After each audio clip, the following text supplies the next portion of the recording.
नमस्कार मित्रों, आज मैं महाराजा विक्रमादित्य की एक रोचक कहानी के साथ हाजिर हूँ। यह कहानी महाराजा विक्रमादित्य की महानता को दर्शाता है। इस कहानी को सुनने के बाद आपको नीच और ऊंच की पहचान अवश्य हो जाएगी। बड़ा ही शानदार स्टोरी है और साथ में शिक्षाप्रद भी है। आशा करता हूँ कि यह स्टोरी आपको जरूर पसंद आएगी। मित्रों, आपसे निवेदन है कि अगर स्टोरी पसंद आए तो लाइक और शेयर करना ना भूलें और अगर चैनल में नए हैं तो प्लीज चैनल को सब्सक्राइब करके बेल आइकन को प्रेस कर दें। तो चलिए अब स्टोरी को शुरू करते हैं। मित्रों, महाराजा विक्रमादित्य अपने देश की आंतरिक दशा जानने के लिए प्रायः वेश बदलकर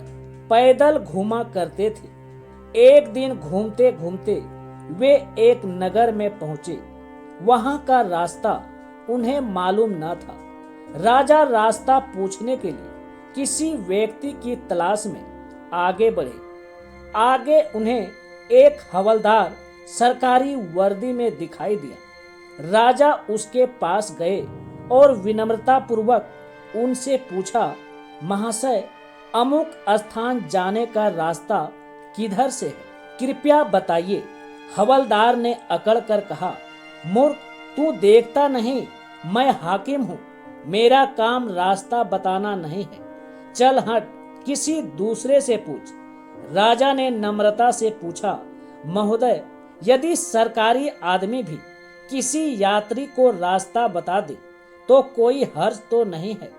खैर, मैं किसी दूसरे से पूछ लूंगा, पर इतना तो बता दीजिए कि आप किस पद पर काम करते हैं। हवलदार ने भौंवे चढ़ाते हुए कहा, अंधा है क्या? मेरी वर्दी को देखकर पहचानता नहीं कि मैं कौन हूँ? राजा ने कहा, शायद आप पुलिस के सिपाही हैं। उसने कहा, नहीं, उससे ऊंचा। तब तो आप नायक होंगे। हवलदार ने कहा, नहीं, उससे भी ऊंचा। अच्छा, तो आप हवलदार हैं? हवलदार ने कहा, अब तू जान गया कि मैं कौन हूँ, पर यह तो बता, इतनी पूछताछ करने का तेरा क्या मतलब और तू कौन है? राजा ने कहा, मैं भी एक सरकारी आदमी हूँ। सिपाही की ऐंठ कुछ कम हुई। उसने पूछा, क्या तुम नायक हो? राजा ने कहा, नहीं, उससे ऊंचा। तब क्या आप हवलदार हो? नहीं, उससे भी ऊंचा। तो क्या आप दरोगा जी हो? राजा ने कहा, उससे भी ऊंचा। हवलदार ने कहा, तो क्या आप कप्तान हो?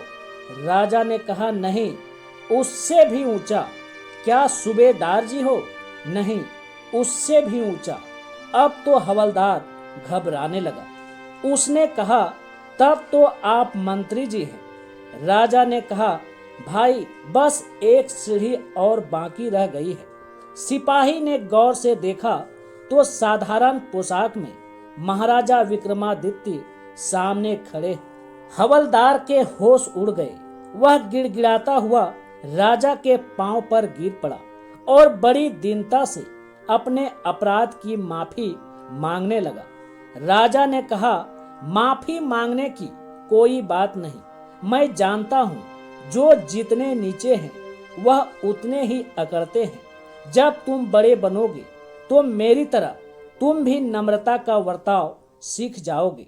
जो जितना ही ऊंचा है वह उतना ही सहनशील एवं विनम्र होता है, और जो जितना नीच एवं ओछा होता है वह उतना ही ऐंठा रहता है। मित्रों, कहा भी गया है, अगर दुष्ट व्यक्ति के पास विद्या हो तो वह विवाद करता है, धन हो तो घमंड करता है, और यदि शक्ति हो तो दूसरों को परेशान करता है। वहीं साधु प्रकृति का व्यक्ति विद्या ज्ञान देने में, धन दान देने में और शक्ति दूसरों की रक्षा करने में खर्च करता है। आपकी क्या राय है?